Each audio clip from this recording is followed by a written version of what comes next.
আসসালামু আলাইকুম রহমতুল্লাহি ওয়া বারাকাতু। কেমন আছেন আপনারা সবাই? খুব ভালো, আমি আল্লাহর রহমতে মোটামুটি ভালোই আছি। আজকেও আবার নতুন একটি ভিডিও নিয়ে আসলাম। দেশি মুরগির বাচ্চা 10 দিন পর থেকে আমি কোন খাবার খাওয়াবো আর কোন মেডিসিন দেব প্রাকৃতিক, সেটাই আপনাদের মাঝে শেয়ার করব। ভিডিওটি স্কিপ না করে পুরো ভিডিওটি দেখবেন, আশা করি খুব ভালো লাগবে।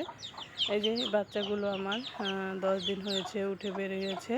আমি 10 দিনের মধ্যে আর মাটিতে নামাইনি, উপরেই রেখেছি। আর 10 দিন একটানা ঝুরি ফিট খাওয়াচ্ছি, এর মধ্যে আর অন্য কোনো খাবার দেইনি। তাই দেখেন আমার বাচ্চাগুলো একদম ঝরঝরে এবং সুন্দর হয়ে গেছে। আর আজকে 10 দিন পরে আমি কোন খাবার দেব তাই আপনাদের মাঝে শেয়ার করব। এই যে দেখেন এখানে আছে ঝুরি ফিট।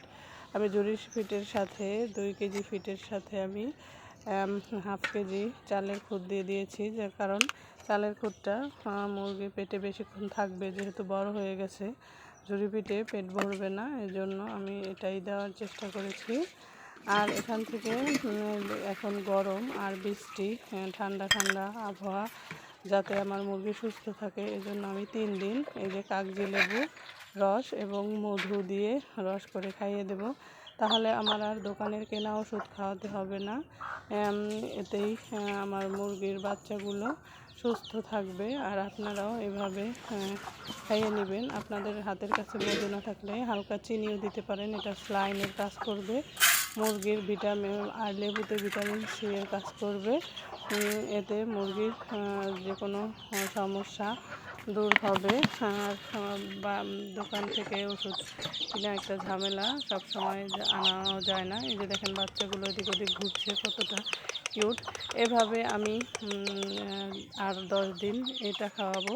তারপরে 10 দিন পরে আমি ভুসি দিয়ে, তারপরে ফ্যান দিয়ে ভাত দিয়ে গুলিয়ে খাওয়াবো। এইভাবে মুরগির পালন করলে মুরগি দ্রুত বড় হয় এবং একটা বাচ্চাও মরে যায় না। এই যে আর এখানে দেখেন এই জাপিতে আমি বাচ্চাগুলো রাখি, এর সাথে 4টা বড় মুরগিও রাখি। দেখেন 3টা মুরগি আমার পাশে আছে, আর একটা মুরগি আবার ডিম নিয়ে বসে গেছে। আমি এইটা তাও আপনাদের মাঝে শেয়ার করব। এইভাবে দেশি মুরগি পাললে একটা মুরগির বাচ্চাও মরবে না, আর মুরগি পেলে আপনি লাভবানও হতে পারেন। আর গ্রামে থাকলে তো একটা মুরগি পালতে হবেই। এই যে দেখেন বাচ্চাগুলো কি সুন্দর কিউট। আর আমি কোনো বাহিরের ওষুধও খাওয়াই না, এভাবেই আমি মুরগিগুলো পালবো। যে আমার ভিডিও যদি আপনাদের ভালো লাগে, প্লিজ লাইক কমেন্ট শেয়ার করবেন, আমার পাশে থাকবেন। আর যদি বেশি ভালো লেগে যায় তাহলে সাবস্ক্রাইব করে আমার পাশে থাকবেন। আমিও আপনাদের সব সময় ভিডিও দেখার চেষ্টা করি, আপনাদের পাশে থাকতে চেষ্টা করি। ভালো থাকবেন সবাই, আল্লাহ হাফেজ।